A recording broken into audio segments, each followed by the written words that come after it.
It's March 31st, and I want to give just a couple of pointers, alerting investors out there, bracing yourselves that there's going to be even more turbulence this week. And I'll explain some of the triggers why this is the case. So last week there's been some financial report releases in the US, I think it's to do with the job market and the inflation reports, that it's slightly under par. And that's what could be one of the main factors why we are seeing this market crash across the spectrum. Also, there is a recent 25% tariff that's been imposed by the Trump administration last week on all foreign vehicles sold into the US. So that's obviously having a detriment impact in terms of car industry makers in the stock markets. Now, there's going to be more turbulence, as I mentioned, because these are what I call black swan events or macroeconomic conditions that are just completely beyond the control of any investor or even companies, equities that are part of this stock market. These should just be taken as a pinch of salt, and you need to cut yourself away from this noise, because at the end of the day, these are heavily manipulated set of conditions based on a set agenda. In this case, we have Trump, who clearly wants to make America great again. And one of the ways he's trying to achieve that is to use these tariffs as leverage in these bilateral commercial negotiations he's having with many countries around the world. At some point, that has to come to a complete U-turn, because this is going to be felt in terms of increased prices in the US. Because if you impose tariffs on goods and services, not all of those services are going to be and products are going to be completely manufactured in the US. I agree there'll be some of that would make sense to do that, to bring it back into the mainland. But what would happen with the rest of the products and services that the US depends on? So it just comes to show that this is just a hidden agenda, and we shouldn't take any notice at all with what's going on in the markets. Now, there's other factors that we're going to see some additional turbulence, as I said, during the course of this week. Now, April 2nd is the key date where it expected that Trump is going to enforce a whole raft of additional tariffs with countries where he believes that they've been abusing the US for a long, long time.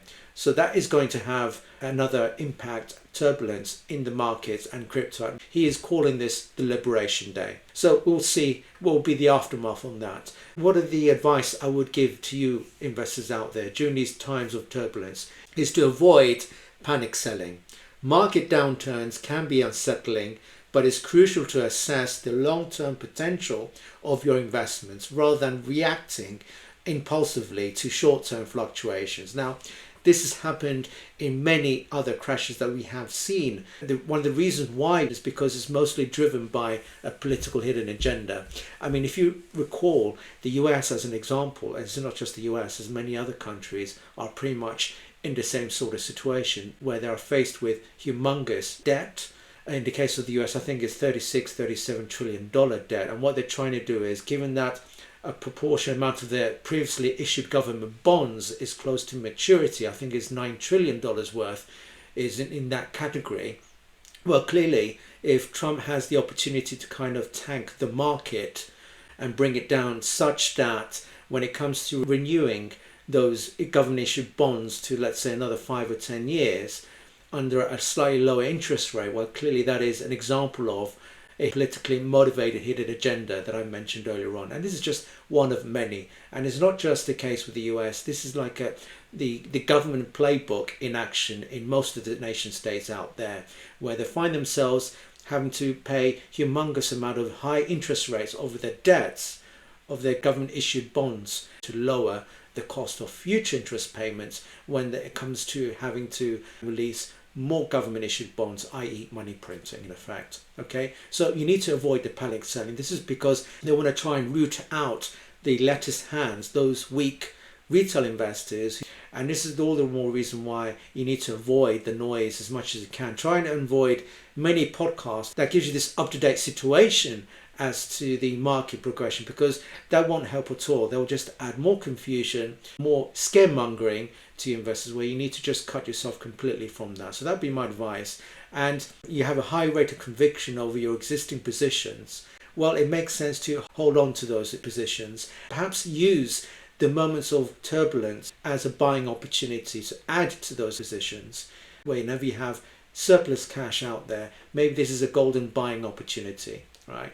And lastly, consider safe haven assets. For me, this is like where Bitcoin really is the king of all safe haven assets, because it has that finite supply of 21 million coins.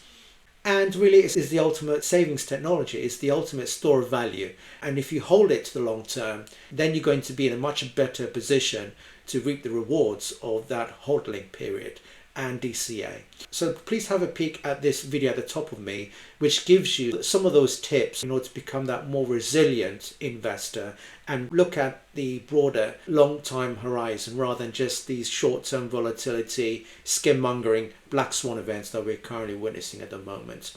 So that's all I wanted to share with you today. If you've enjoyed today's episode, please don't forget to hit the like button, to share the video to like-minded friends, colleagues at work, and if you haven't done so already, please subscribe to my channel, as I regularly publish videos such as these, anything to do with Bitcoin, blockchain technology, and the future of finance. Until next time.